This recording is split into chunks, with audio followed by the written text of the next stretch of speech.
Welcome to Shady Creek.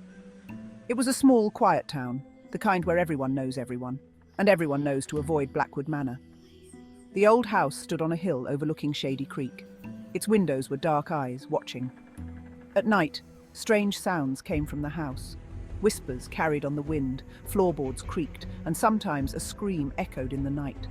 The townsfolk had stories about the family who lived there long ago.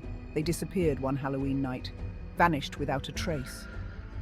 Now, it was said that their spirits haunted the house, trapped forever within its walls. No one dared to go near Blackwood Manor. Not anymore. Not after what happened last Halloween. It was Halloween night again. The air was crisp and cold. A group of friends stood at the edge of Blackwood Manor's overgrown lawn.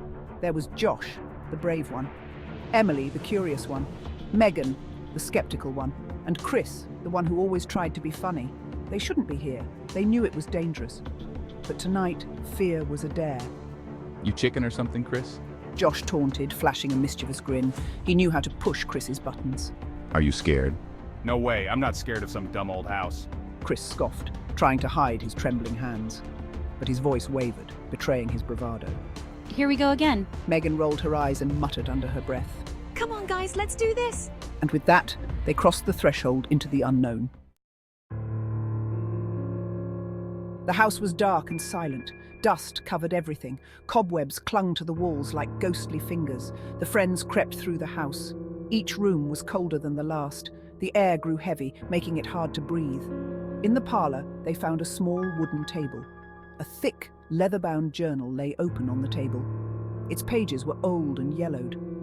Curious, Emily reached out and touched the brittle paper. A jolt, like static electricity, shot up her arm. She pulled back her hand with a gasp. The others gathered around, peering down at the faded ink. What does it say? Chris asked, his voice barely above a whisper. Emily began to read aloud. The journal told the story of the family who once lived in Blackwood Manor. It spoke of strange rituals and an ancient evil. They had been searching for a way to control the darkness, but it had consumed them instead. As Emily read, the grandfather clock in the hall chimed midnight.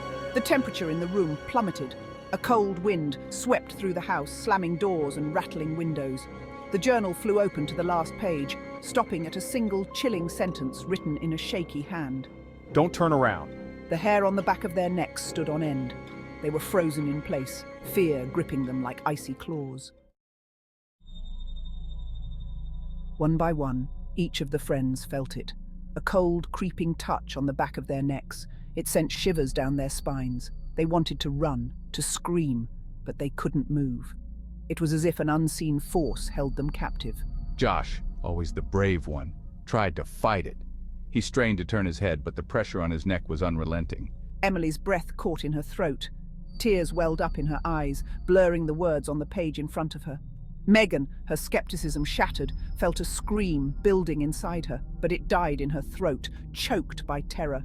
Chris, paralyzed by fear, closed his eyes and whimpered. They were trapped, alone in the darkness with whatever entity had claimed this house as its own. The next morning, the townspeople found the journal. It lay open on the dusty floor of Blackwood Manor. The last page still bore the chilling warning, "Don't turn around." But of the four friends, there was no sign, no trace.